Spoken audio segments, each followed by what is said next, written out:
என்றும் நான் செல்ல மாட்டேன். அன்பான கிறிஸ்துவ குடும்பமே, எப்படி இருக்கீங்க? நல்லா இருக்கீங்களா?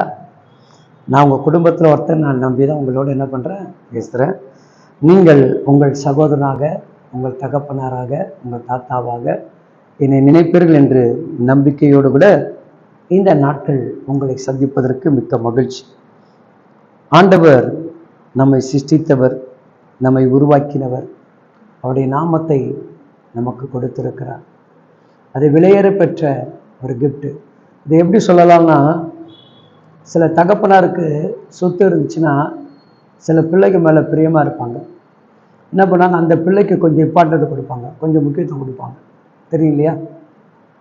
இப்போ நம்ம வீட்டிலே எடுத்தங்க சில பேர் சில பிள்ளைகளுக்கு என்ன பண்ணுவாங்க, ஒழுங்காக கீழ்ப்படிஞ்சு செவி கொடுத்து என்ன பண்ணாங்க, சில பெற்றோர்கள் மற்ற பிள்ளைகளை காட்டிலும் அவனுக்கு என்ன பண்ணாங்க, எக்ஸ்ட்ரா காசு கொடுப்பாங்க இல்லையா?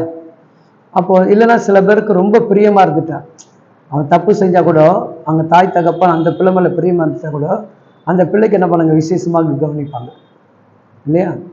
அப்போது இன்னைக்கு நமக்கு ஆண்டவருடைய அன்பு இருக்கிறனால தான், அவருடைய நாமம் நமக்கு கொடுக்கப்பட்டபடினால தான் அந்த நாமம் என்ன பண்ணுதுங்க, இந்த நாட்கள் உலகத்தை ஜெயிக்கக்கூடிய நாமமாக நம்ம கையில் கொடுத்துருக்க அதிகாரம், அந்த உரிமை, பவர். எப்படின்னா, எங்கள் அப்பா பேரை சொன்னால் அது நடக்கும். ஒரு அரசியல்வாதி சொல்கிறாங்களே, எங்கள் அப்பா பேரை சொன்னால் என்ன நடக்கும் பார்த்தியா? போலீஸ்காரன் சொன்னால் எங்கள் அப்பா போலீஸ்காரு, வக்கீல் சொன்னால் எங்கள் டேடி வக்கீல்காரு, ரவுடியை சொன்னால் எங்கள் அப்பா ரவுடி. இதை சொல்லி பயமுறுத்ததை நம்ம பார்க்குறோம். அவங்க உலகத்துடைய மனுஷர்களை ஆளுகை செய்கிறாங்க. உலகத்தை படைத்த சர்வ வல்லமுள்ள தகப்பன் உனக்கு எனக்கு ஒரு அதிகாரத்துடைய உரிமை கொடுத்திருக்கிறார். ஏசாயா 43ஆம் அதிகாரத்தில் 7வது வசனம் இப்படியாக சொல்லுகிறது, நான் என் மகிமைக்கென்று சிருஷ்டித்து உருவாக்கி படைத்தேன், என் நாமம் தரிக்கப்பட்ட யாவரையும் கொண்டு வருவேன். அப்போ படைத்தது அவர்தான், சிருஷ்டித்தது அவர்தான், உருவாக்குனது அவர்தான். அவர் எல்லா காரியத்திலும் நம்ம கூட இருக்கிறார், நம்மோடு கூட தான் இருக்கிறார். அந்த உரிமை, அவருடைய நாமம் நமக்கு தரிக்கப்பட்டு இருக்கிறது. அன்னைக்கு இஸ்ரேல் ஜனங்களுக்கு பார்வனை சங்காரம் பண்ணும்போது ஆண்டவர் சொல்ல, என் ரத்தத்தை நிலக்கால் வாசல்ல தெளி, எந்தெந்த வீட்டுக்குள்ள என் ரத்தங்கள் காணப்படுகிறதோ அப்ப நான் என்ன பண்ணுவேன், அந்த வீட்டை சங்காரம் பண்ண மாட்டேன், அந்த வீட்டை கடந்து போன்னு சொல்றேன். அப்ப இந்த உலகத்துடைய அழிவுக்கும் நாசமோச கொள்ளை நோய்களுக்கும் உன்னை விலக்கி காக்கக்கூடியது இந்த இயேசு கிறிஸ்துடைய நாமம்.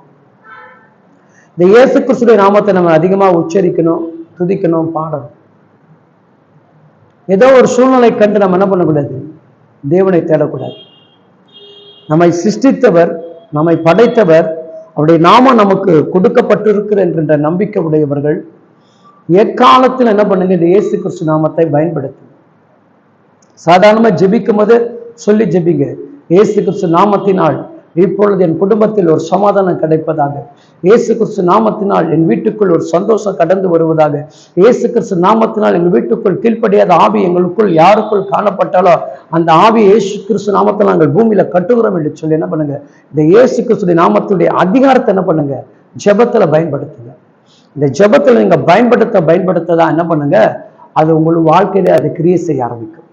நம்ம நிறைய பேர் என்ன பண்றோம், அதை சொல்லாம சோத்திரம் ஆண்டவர் நல்லவர், வல்லவர், கிருபை உடையவர், போதுமானவர், ஆயிரங்களில் 10,000 சிறந்தவர், ஆல்பா உமைகாமல, இப்படி நம்ம என்ன பண்றோம், புகழ்ந்து போகிறோம். அது ஒரு அது அவரை துதிச்சு கனப்படுத்துது. ஆனா உரிமை, ஒரு நுகத்தை உடைக்கக்கூடிய அந்த உரிமை அவருடைய நாமத்தை சொன்னாதான் உடைக்க முடியும். இப்போ அப்பா என்ற அந்த உரிமை என்ன பண்ண, டேட் என் பிள்ளைகளை சொன்னா பயப்படும், ஏ செல்லாம் அப்படின்னா நான் பயப்படும். அது பயப்படுகிற இடத்துல எதை பயன்படுத்தணுமோ, துதிக்கிற இடத்துல எதை செலுத்தணுமோ அதை நீங்க நானும் கரெக்டா செலுத்தணும். சரிங்களா?